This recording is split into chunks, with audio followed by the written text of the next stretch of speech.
I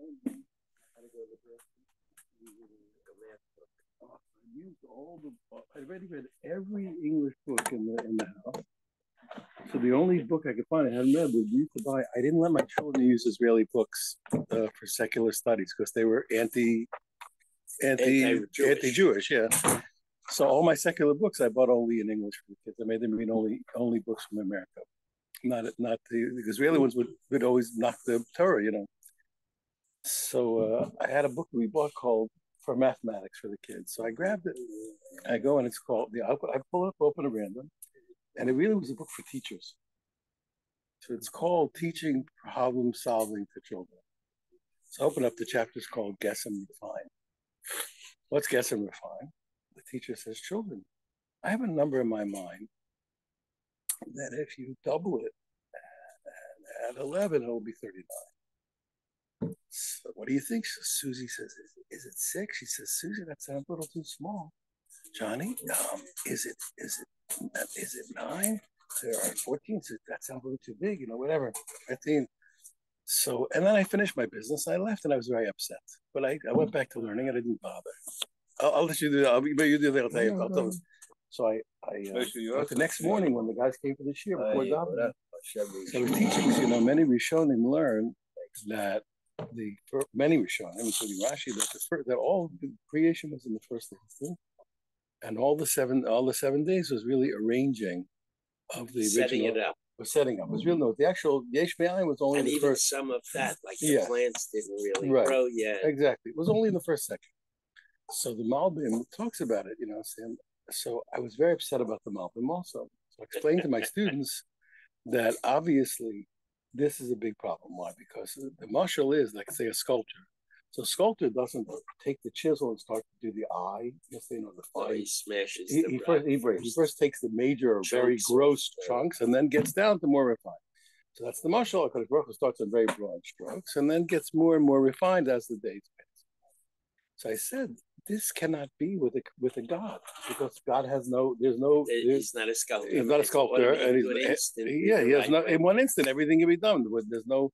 So I said, it's clear if you're going to learn this way, then the description of creation in the world is not to tell us what God does, but to tell us what people should do. It's really God made the world in a way to teach us how to do when we as humans are going to make things. And I said on this note, I'm very upset about a book. I finally was able to express to some people what upset me about the math book. And I had it for the first time. These are guys I met. We became friends years later. They're all extremely strong mathematics backgrounds, which I didn't know at the time. So I told them about this book, and I was very upset about it. So they said to me, "Don't you understand what they're trying? Because obviously all you do is you should just take a half and subtract 11, and you have the number. Why is all this guessing and refining?" So they said they're trying to prepare the children for long division. So I said, I know, and that's why I'm upset. Why? If you remember as a child, the one calculation that they teach you in school that really doesn't work is long division. You have to guess and erase and erase and erase and guess, etc. It's horrible. It's the one operation that doesn't work. They don't do it that way. So I explained to them what the problem is and why they're doing wrong. Because you'll see, when I grew up, in different schools, depending on the level of the education, some schools taught 10 times a multiplication table, some 12, and very few schools taught 15. But I feel that the correct way to teach long division to children is to do exactly what you're supposed to do. What is multiplication? You just keep adding. It's repeated addition. What's division? Is repeated subtraction. If you take children and just give them problems and have them do it longhand, have them subtract the thing 50 times, 20 times, what will happen is eventually all the children will notice the patterns of multiplication way past up to 15 and past 15. So I explained to them that really what they're doing, which is the short way, is really the long way, and my way, which would do better. And that's when I first thought about mathematics. And then later I read a lot of math books already. That was years after we made the yeshiva. Please. Learning sponsors. Year of Learning, Martin lived in a family memory of his wife, Malka Chana Bat Pinchas, friends of Herb Jeremiah, Tzvi Ben Zev, friends of Sam Coleman, Shmuel Ben Yaakov, friends of Gideon Lazinski, Mordechai Shlomo Ben Meir, Bella and David Adler in memory of her father, Eliyahu Ben Yosef Cohen, those who were inspired by Rebbetzin Emeritus Sheila Shapiro, Sarah Esther Malka Bat Meshulam Yisacha, Gail and Leslie Kaplan, in memory of their parents, Mushka Shprinza Bat Yosef Chaim Bachava, Karan Ben Moshe Eliezer Vachana, Pesha Bat Shmuel Yitzchak Alevi Vitzipora, Easter Ben Yoel, Moshe Cohen Vachana. Rexford, Friends of Gladys Sherman, Gutta Bat Meir. Michael Klein and Friends of Judah Klein. Yehuda Tzvi Ben Chaim, Marsha Braun in memory of her husband, Rav Yachmiel Ben Shmuel. Friends and family of Arthur Ritholtz. Mordechai Yudel Ben Baruch Leib HaKohen. Friends and family of Sigi Bessler. Shalom Shraga Ben Dov. Month of Learning by Charlie Gelfenstein in memory of his father, Meir Ben Yaakov, by Reuven and Susan Podolsky in memory of his mother, Fredel Bat Shraga Feivel, B. Pizer in memory of her sister, Rivka Bat Abraham Michal Halevi, Michael and Judith Poretsky in memory of his brother, Avraham Ben Gershon. And today also was a day of learning in memory by Martin and Sandra Fish in memory of his father. May Hashem is heaven aliyah, crank or feel about the Yeshua Hashem Atzayah. Yeah, okay, Rabosai, yesterday we talked about and we analyzed and settled the circumstances for two of the cases in the Mishnah. We start out with an ox chasing an ox. You don't know how it was damaged. And we had two oxes chasing an ox. Now, and we settled those up. But what about the two oxen chasing two oxen? We have to settle up also the similar problems dealing with our problems of payment, etc., and in particular defending the principle that if a person claims wheat and the defendant admits to barley, that he doesn't pay. Okay, so let's see. We're at the word gufa, which is here. Gufa is 1, 2, 3, 4, 5, 6, 7, 8, 9 lines from the bottom on Lamed Hey on base on 35b, 9 lines from the bottom. Okay, so Gufa, let's get back to the subject. Amar Rabba Bar Nassan, he taught us Chitin Tanu Chitin Sorry, the principle we learned yesterday. The claimer claims yomi a kilo of wheat. He says no, a kilo of barley, potter. He doesn't have to pay, like we explained, because the guy has foregone his claim on barley. That's the way we learned according to Rashi. And Wes says, "My Kamashalon, how did Rabba Bar Nassan have to tell me this? It's a Mishnah." It's a Mishnah. It's a Mishnah that we're going to learn. That what? Because we learn Tanina. We learn Tano Chitim V'Hodol B'Sorim Potter. If one guy claims wheat and the other guy admits the barley, he's exempt. So he says no. I'll tell you why Rabbi Bar Nassan had to teach me. From the Mishnah Havi Amina, I would have thought Potter Midmei Chitin V'Chai B'Dmei Sorim. I would have thought he's exempt on the wheat, but he still has to pay the price of the barley. So what did Rabbi Nassan come to tell me? No, the Potter Legami is completely exempt. But like we said, because they're not on the same telephone. Tanan, we learn. Now we'll come back to our Mishnah. Now we're now going to the third Baba. Tanan, no, it's the third major case. Tanan, we said if the damages were two, Echad Gadol, Echad Katan. Okay, there was one large and one small, and the damages were two, one large and one small. And the damagee says, listen, it was your big one that did the big one, so I can get the most money. And the mazik, the damager, says, no, it was the small one, and you're going to run out of money to pay to pay because right. Pardon me. The other way, he says the little one damaged the big one, and you're not going to be enough money to pay. Yeah, the mazik says. And so we said the rule is what hamotzi mechaver al avaraya, that the claimer has to bring the proof. Okay, but the only thing is what again. But again, we made this inference, a very important say when it's yesterday. I say what hamotzi, what he's extracting, but what he's not extracting, what he doesn't have to bring a proof for. So it sounds like as much as the damager admits to, he has to pay. If he doesn't bring a proof, shakol kodam mazik, he'll still take what the damager admitted to, because we only said what he's extracting, but that's not called an extraction. Why should he have to pay for it? Okay, it's the same thing. When he says the big one, he admits to the small and big are like wheat and barley. Okay. The answer is now the Gemara says an incredible thing here. It says what? No, even though it really means like this when it says when you don't know, the answer is like this: don't make the inference that you make. And I've cautioned you many times about inferences, and I'll do it more as we continue because it's a master tool in the Gemara. But we don't say what he's motze, he has to bring a proof for. But for the other things, he doesn't have to bring a proof. No, he says, Roy Litol, okay, what? He really, if he could bring a proof, he'd be fitting to collect what the damager admitted to. The Ainla, but he doesn't get anything. Why? Because he hasn't brought a proof. No, that's the one. They're simple, but the bottom line really, because that sounds like a weird reading. The answer is, look, don't make the inference. We don't have to say that. I can read it just as well as saying what? Yeah, anything he wants, he has to bring a proof. And since he doesn't have it, he doesn't get paid. Okay, and we're out of it. I says the Gemara, 1 second. You can't read it that way. Well, Tanya, why? Because we have a Bryce. And remember, I've tried to reiterate several times, that Bryces can be seen as notes on the Mishnayos. Okay, they're ways of explaining them. So therefore, what? Tanan, okay, didn't we learn, Tanya,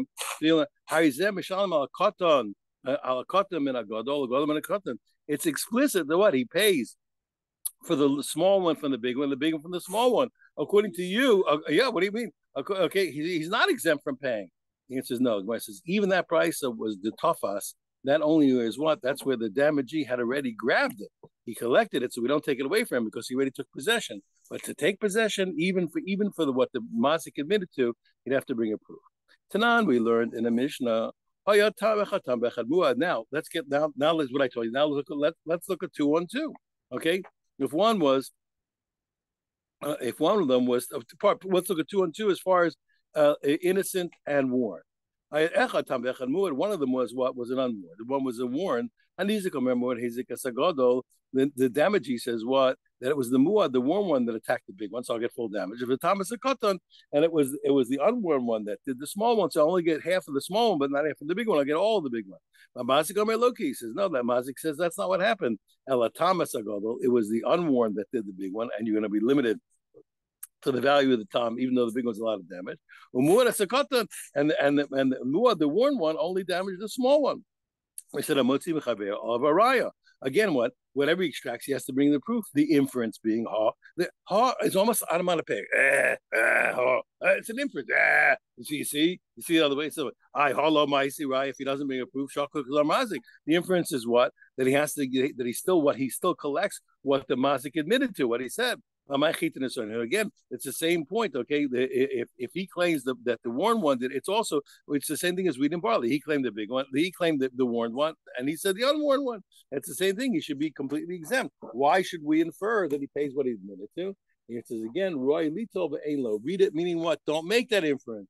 It doesn't mean that at all. He has to bring a proof for everything, and he doesn't have the proof, and therefore he gets what? And he should get if he had a proof, but he doesn't have it, so he gets nothing.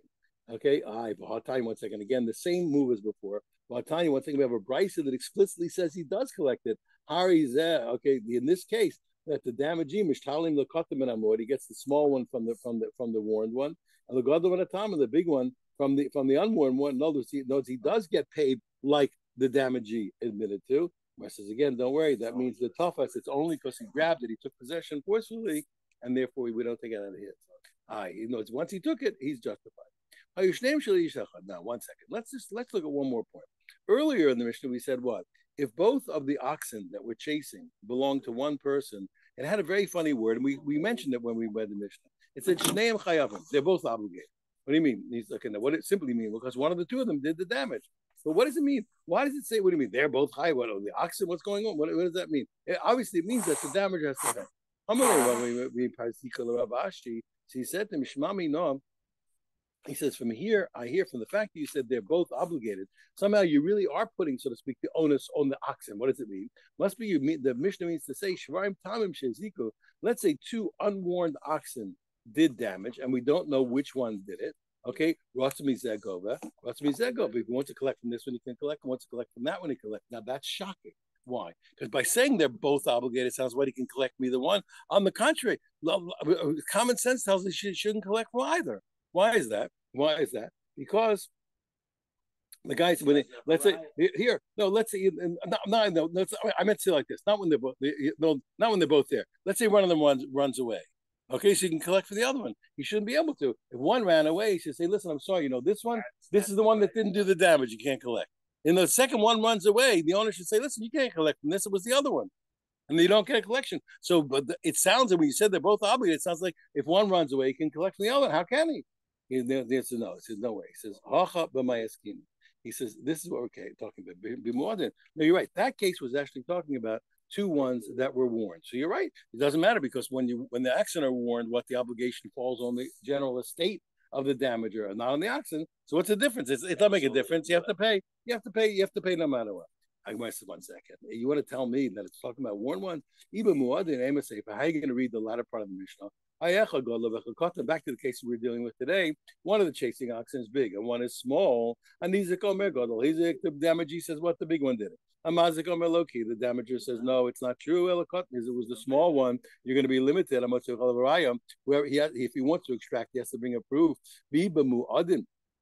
And if they were warned, what does he care if it was the big one or the small one? He gets his damage out of the estate. Does that make a difference? He's not limited. He's not limited by the ox.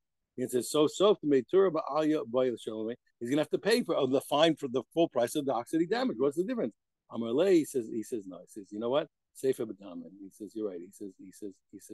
He says it really is talking about what? It's really talking about what? It's really talking about Tom, the Reisha b'mu'adin, and the beginning part was talking about what? Where they were warned.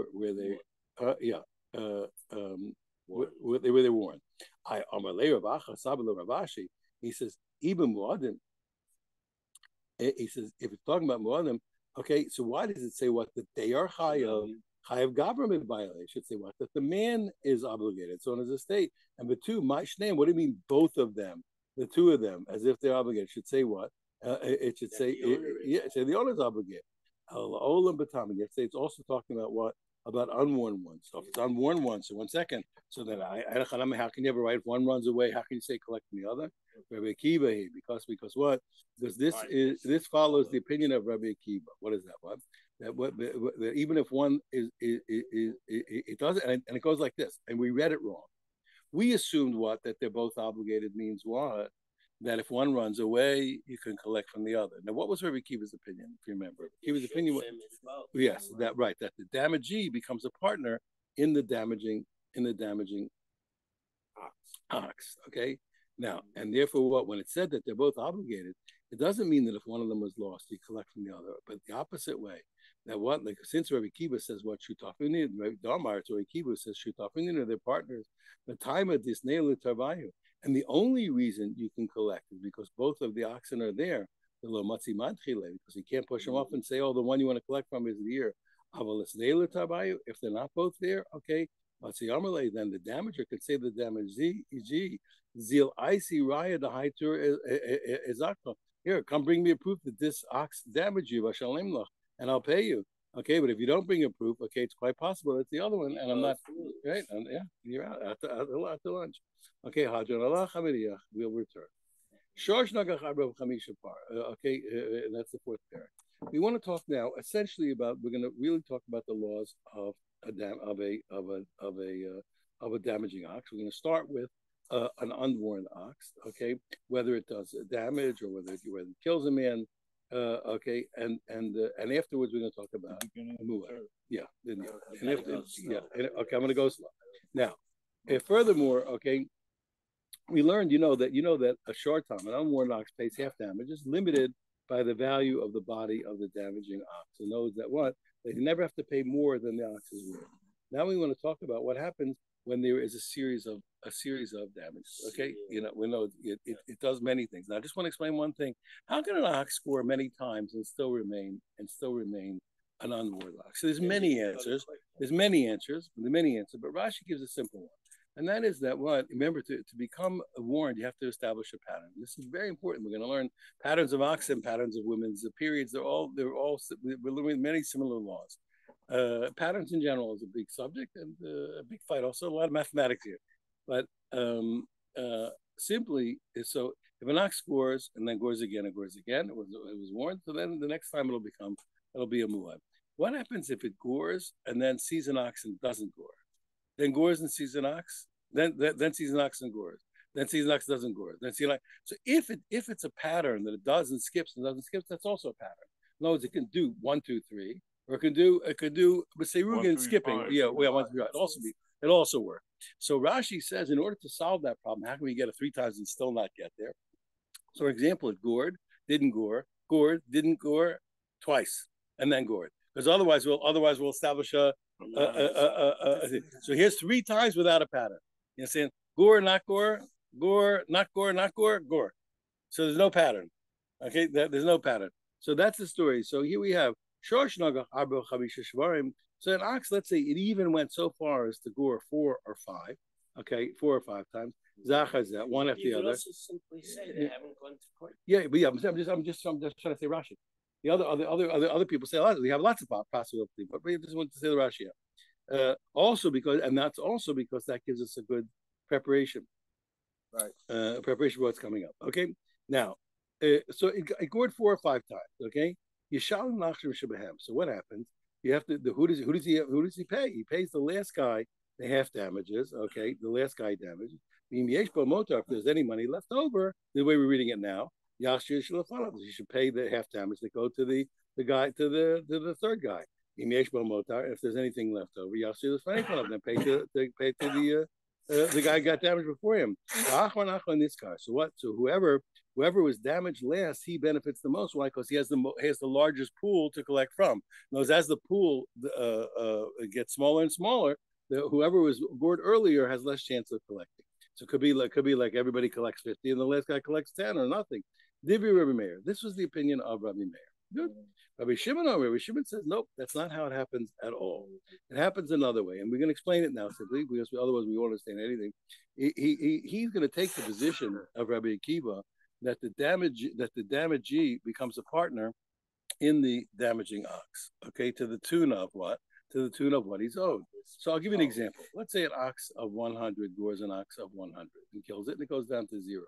So now the damaging ox is owned in partnership by who? By the damager and the damagee. They each own 50%.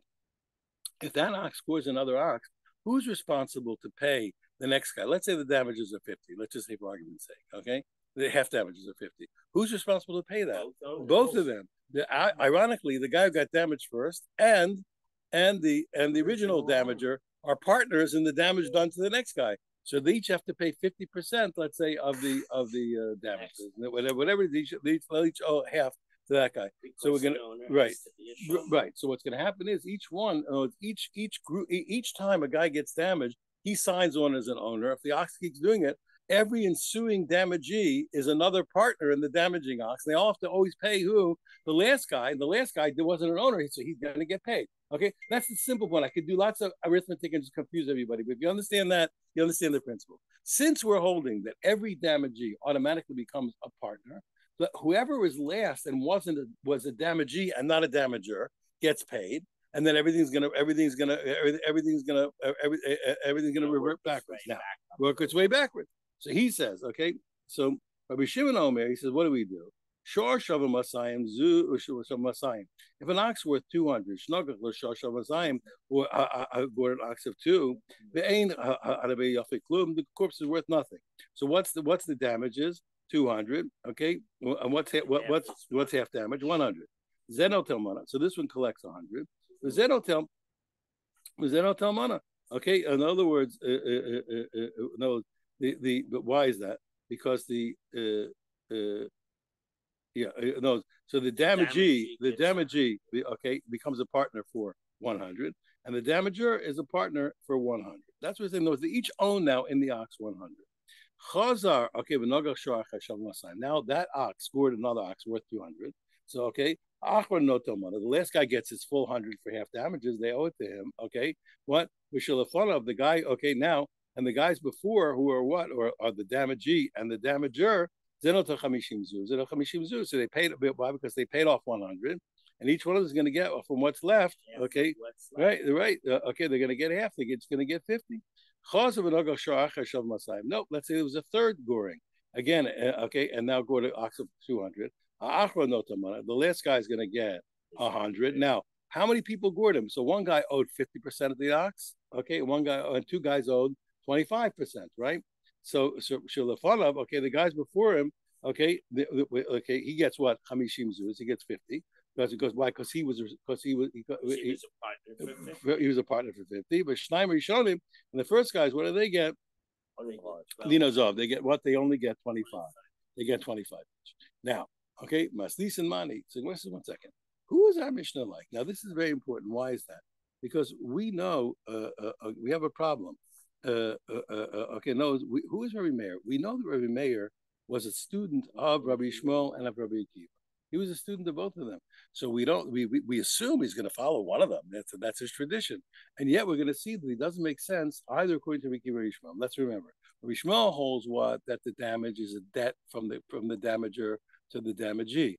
Rabbi Kiva holds that that automatically bestows ownership to the tune of the debt on the damagee and is a partner with the damagers. And I'm going to show you whichever way you hold, Rabbi Meir makes no sense. Okay, he says Masnis and Mani the low Rabbi Shmuel, Rabbi Kiva. He's not following either one of his rebbes.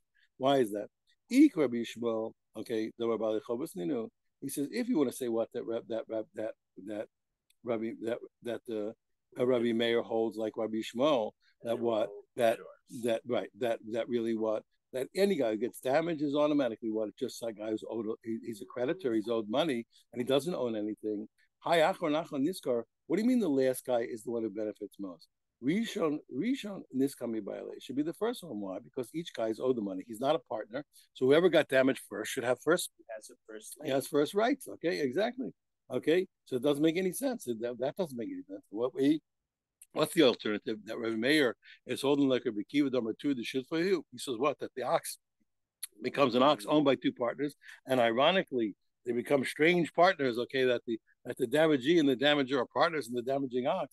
Hi, Yeshbo Motor. What are you talking about? What do you mean? What do you mean? If there's something left over, Yashulafanam. If there's something left over, you should give it to the one before. No, you pay guy number 4. If there's anything left over, give it to guy number 3. Okay. Why should it be? It should be what? It shouldn't be to the guy in front of it. It should be what? It should be lakulam. It should be okay. Why? It should go to everybody. Lakulam. Why do we say what? Because you're gonna pay proportionally to all of the prior owners, all the prior guys online, according to their portion that they own. So you shouldn't say it's not going to go to the next guy. It's going to go to all the next guys, right? It's not going to go to one guy. It's going to go to everybody. They're all partners. They're all the strange combination. Amarava Sarava says, no, don't worry. I can explain it. You're right. He has to hold like one of them. And Rabbi Meir really held like Rabbi Shmuel. And the all the nizakim really what are either zakim are really creditors, or you could say that the damagers are people who owe the money to them. It's hard to translate over here. Okay, with the kashlach, what about your kasha? If it's creditors, so how did Rabbi Meir say the last guy gets the most benefit? Rishon is coming by. Then you said what? It should be the other way. It should really say what? Since it's just debt, so whoever's first has the precedent. And this is the case. All that happened was like this. What happened was, and it's a very interesting case. What happened was after, let's say, one guy's ox scored the other ox. Now you're right. Now, so really they're partners, and the next goring should be them as partners goring the next ox in line. Pardon me. No, wait, 1 second. Yeah, right. 1 second. So they are. Give me 1 second. Yeah. So he just owes them the money. But what happened? Ironically, you're right. The first guy should be first in line. But ironically, what happened was the Gon Shetafs on Nizak. What happened was that the Nizak, he became like a partner. What happened? He grabbed the ox for payment. He took it as collateral. Okay. He took it as collateral to get payment from. But Nasalov, and now what happened? Ironically, all of a sudden the damagee, Nasalov, he becomes Kashomer Sachal Zakin. Since he gets the benefit of being able to collect from his collateral, he's like a paid watchman, and he's responsible to watch this thing. And when it damages, he's going to be what? He's going to be responsible for the damage done to the next guy, right? He's going to be responsible for the payment. Okay, and therefore what? So therefore he has to pay the next guy from the body of the ox. And if there's anything left, then he'll get his money. So the reason why, ironically, you're right. Really, what the first guy should get precedent. Why is the second guy getting precedence? Because the first guy who got damaged turned into a damager. Why? Not by being partner, but by being what? By being the owner, but by taking ownership, as in lieu of his benefit of being able to collect from the ox. So he has to pay the next guy in line because he's the one who damaged him. Then he can get his own damages from the ox that he originally took as collateral. That's true. Yeshbo motor yashil lefanav. He said, why is the language? If there's something more, okay, if there's anything left, it should be given to the guy before him. Yachzir lebalim b'ayale. It should say what? Okay, and the guy before it should say what? He's going to give it to what? He has to give the money first. What to the guy who owned the original thing? He has to give him back his money. Okay, and then whatever's left. Okay, then all the damages can get. Remember, the original owner always had rights to what? Nobody owned anything, and nobody had a right. He always had a right to get his. Okay, yeah, part of the cow. Okay, so he should be able to get what, whatever was left from what he owed the other guy. Okay, even though the guy took a lien on it, etc., etc. He still had a right to his portion of the cow, and then from what's left, all the damagees should get the money. Okay, because because when the first damagee took he took forcibly, he took the ox as a collateral, and he became obligated to watch it. So the first guy was exempt from watching it, and therefore he shouldn't lose anything from the ensuing damages. You understand? No, it's owner one is not responsible for any, not like when we said before, Kiva, owner one remained in it. Over here, it's a hybrid. It's not really a partner, but it's kind of like a partner. Why? Because the damagee one grabbed it, and it's even though we're holding Yishmael, but he owns it. But the first guy doesn't own the ox vis-a-vis what? Vis-a-vis the damage. Why? Because the guy who grabbed it became the owner who's responsible for the damages. So yes, yeah. So it means what? He's responsible. Right? So therefore, what? So the original owner had no responsibility in the ensuing damages. So always he should get paid first what he didn't owe the second guy. And then all the other second, third, fourth, everybody else all the damages should get it. Ravina, so Ravina says, if it's really true what you're saying, that we're saying to Rabbi Yishmael, and it's where the damagee took collateral. He says it should say that after the last guy gets paid, the owner gets paid, not the next guy in line. Okay, he says, don't wait. This is the way you have to learn it. The word you have to retranslate. Don't translate it in yeshbo motar. Okay, if there's anything left over, but rather this in yeshbo motar b'dezaka. If the next guy in line, no, you went from 4 to 3 or 3 to 2. If the next guy in line has a larger sum in his damage, okay, his claim is greater. Okay, Yasir Lefanav. Okay, and that if in the value of the ox, okay, after you pay the last damagee, okay, in his damages, there's more Yashir Lefanav. You pay the guy before him. Okay, why is that? In other words, for example, let's say the fourth guy in line, no, the fourth ox that got hit, it was worth 100. Okay, so therefore what? So the owner of that ox has 50, and he grabbed it. Everybody was grabbing it, right? So guy number 4 grabbed it. So he has 50 in the ox. Okay, and the 50 in ox, the fourth guy. And the fifth ox, okay, was 50. Okay, so it comes out what? That the owner of the fourth ox has to pay him 25. So therefore what? So since there's still left, after he pays 25, there's left over for him, okay, 25. Okay, and he gets it. So you mean to say what? If it really means to say what? That you view it as series. Each one. Okay. Okay, and Rabin said the same thing. He said the same answer. Amar Rabbi Yochanan, he said, Rabbi Yochanan told me, okay, when I want to explain the Mishnah of Rabbi Meir, I say it's really Rabbi Yishmael. And even though ironically it should be the first gets paid and not the last, it's really because of what? It's all because of this series of negligence, okay, on behalf of the watchman. So each of the damagees became a watchman by collecting the cow's collateral and turned into the damager. Says the Gemara, but Mayu Kimta Rabbi Yishmael. He says, how can you tell me that this is Rabbi Yishmael and they're not partners in the ox? How do we read the end of the Mishnah? You told what about Rabbi Shimon? Now this is interesting. Though the Mishnah is assuming that if Rabbi Meir is speaking according to Rabbi Yishmael, that also what? That Rabbi Shimon is speaking according to Rabbi Yishmael. Ironically. Okay. So he said what? He said, how do you read with Sefer? Rabbi Shimon Omer, like we learned in the way we explained it. Shar Masayim Shnaga Shar Masayim 200, go to 200. The body's worth nothing. Each one takes 100. And then it went to go to one of 200. The last guy gets 100. Before that, each gets what? Each one gets 50. Chazav went again and got another ox of 200. The last guy gets 100. And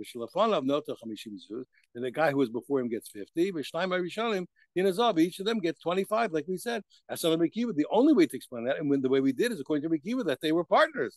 The Amatur the Shit for you, who says what? That the ox is an ox belonging to partners. You have to say what? He said, you're going to tell me what? Ratio, Rabbi Shmuel, but Sefer Rabbi Kiva. The beginning is Rabbi Shmuel, and the end is Rabbi Kiva. Amri, and they said what? The Gemara says what? Yes, it's true. The beginning is Rabbi Shmuel, and the end is Rabbi Kiva. The Amr le Shmuel, the Rabbi Yehuda. Shmuel said this in another place. He said to Rabbi Yehuda, Shinana, okay, you sharp one. Shbok my season. Listen, let go of them. He said, don't trouble yourself to explain it according to one system. But Tabasrai, follow me. He says what? It's fine. It's okay to answer. In this case, it's okay to answer that the ratio of Shmuel, the Sefer is Rabbi Kiva. I'll skip the parentheses lines because the Rashba says that Rashi skipped them. Okay, Tanan awesome. Okay, we learned. Okay, we learned in a Mishnah coming later. A Takei could either be a guy hits somebody or he makes a loud noise. Okay, but he damaged his ear. He hit his ear, made a loud noise, and he embarrassed him. Notice in Lasell, he has to pay him one seller for Bosha. So Rabbi Yehuda says one. Rabbi Yosef Glili, money. He says no, it's not a seller, not 25. He has to pay 100. Ahu go with the Takal Chabri. Once there was a guy who did this damage to his friend. He hit him or he yelled or he made a loud noise. So he sent the Shaila to Rav Yosef of Tubanasya. He says, and you have to say, since they were in Babel, you have to say what that somehow that the damagee grabbed it. Remember, we don't collect fines in bubbles. Must be what it was. It must be the guy grabbed it, but he wants to know, does he have a right to? One second, how much does he have a right to? Is because we have a problem. Claims he wants to go to Israel. Okay, that's good. Okay, good. That's also good. Okay, seller tsuri. Okay, so we have to know. But a seller is a funny word. Why? Because we don't know if we're talking about seller tsuri, which is all silver, unadulterated silver, and that's really the shekel of the Torah. Okay, or seller Medina. Was it a seller of Medina, which is really 1/8 of the value? It had copper in it, and it was only 1/8. So which one? When the rabbis taught me these fines, were they talking about the Torah, so to speak? Were they talking about the very expensive seller or the cheap seller? Okay, so Tanan. Okay, Tanan. No, seller Tzuri Tanan. Is it the unadulterated seller that's talking about, seller Medina Tanan, or the adulterated one? Amar Leitani He says, "Oh, we learned it. I'll show you a proof. It's from our Mishnah. I can tell you what it is. I can tell you that we are talking about the Torah. So what they were talking about the big seller. Why is that? Because we learned. We learned when we explained Rabbi Shimon, we said that when the ox damaged the third time, an ox that was worth 200 zuz, and we said the third guy collects, the first damagee collects 100, and the second damagee collects 50. Ushnaim Rishonim, and the first two guys, the owner and the first damagee, dinazov, each one gets a dinazov, which we called what? 25, right? We called 25 zuz. If you're talking about what it was really the cheap zuz, so the cheap zuz is really the cheap seller is half a zuz. Okay, it's half a zuz. Then what? Then why did the Mishnah stop at 4? It should have gone into 5, and it should have let the reverting payment go down even further, not just to 25, but to what? To 12 and a half. Why didn't it say 12 and a half? Because they didn't want to talk in half. But I have a way, if you were talking about the cheap seller, it could have gone to 12 and a half without saying half. Should I repeat what I just said? It's clear that the Mishnah didn't go further, even though it should have, because they didn't want to talk about half. The next payment would have gone to 12 and a half. They don't want to talk about half. But if I can show you that they could have said 12 and a half without saying half, then you got a problem. So it must be what? It must be, if they could have said 12 and a half without saying half, they would have. And had they been using what? A seller of the Medina, the cheap one, which would have been a half a zuz, they would have said 12 and a seller. So they would have said 12 and a half without saying 12 and a half. Must be what? The proof is what? Therefore what? Must be what? They're talking about the big seller. Must be talking about the big. When we always talk about a seller, we're always talking about we never talk about the cheap seller, only about the expensive seller. Because why? Because he says the Tana sell Medina. If you tell me that the Tana of Mishnayos will use the cheap seller, then he could have gone one more step further and made it where the final payment was 12 and a half, and without saying half, I'd trace of a seller, and you would have said 12 and a seller. So therefore, that proves that what? That the Tana is never using the cheap seller, only expensive seller, and the only way it could have said 12 and a half was 12 and a half and not 12 and a seller. Okay, bingo. Now, Amar Lay, he says, Kitana Ruchles Levilez is not. He says, that doesn't prove anything. He says, the real truth is it could have been that really the Tana in general does use the cheap seller. And the only reason it didn't go down to 12 and a seller, because he doesn't have to tell every case. He doesn't have to spell out every every single permutation in the world. It did enough. It stayed in round numbers in a single denomination. You have to go spelling out. Ruchla means like a peddler. You have to go every place. You have to spell out everything.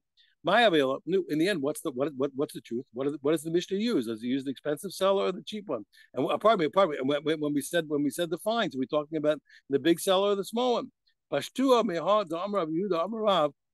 it from this. He said the following: Kol kesef Torah. Anytime it's talking about the kesef in the Torah, okay, kesef tzuri. It's always talking kesef tzuri, the expensive one.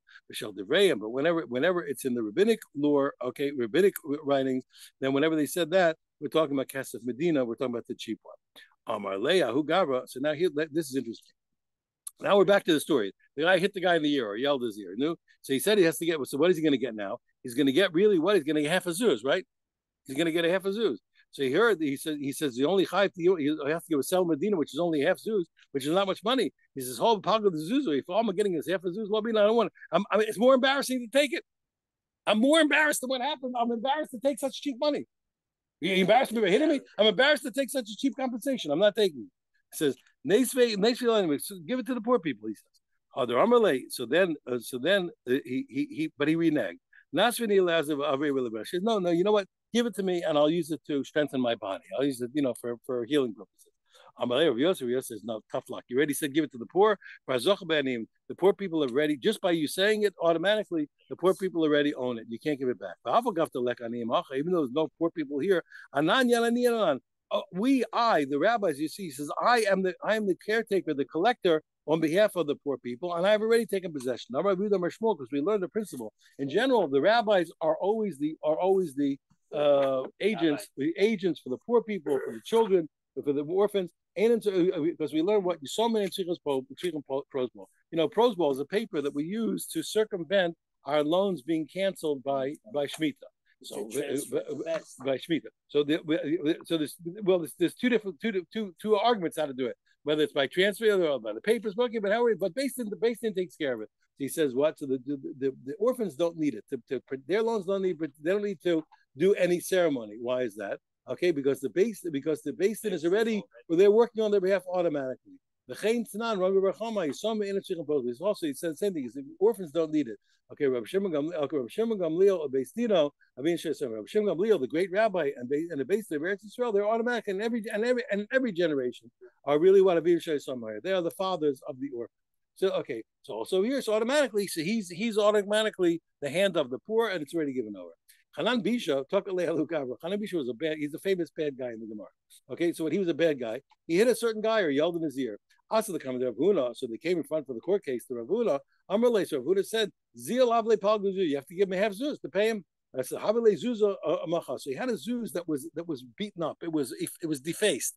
The stamp was defaced. Okay, and by the mystery, mine palguzu zuza, he wants to. Okay, so he wanted to pay the half zuz. Nobody would change it for him. Nobody wanted to take it. It was still good money, but a lot of people wouldn't take it. Nobody wanted to take it. Nobody wanted to give him change.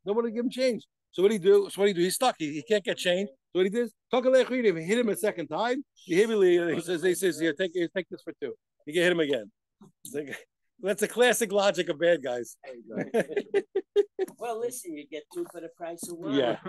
Mordechai is a bucky. Yeah. What? It's the bucky is the bad guy. Yeah. Okay, you guys. Thank you. I got a little sleepy in the middle there, but I hope we did it correctly. Thank you very much, Rabbi Green. Have a great day.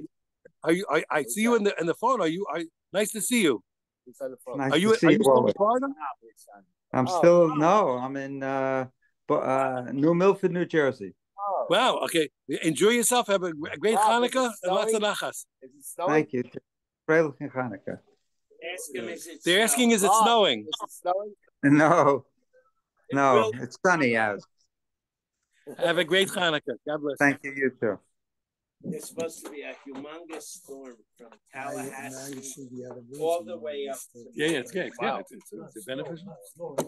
And believe me, one person one time is worth it. Actually, there were two people. That's very nice.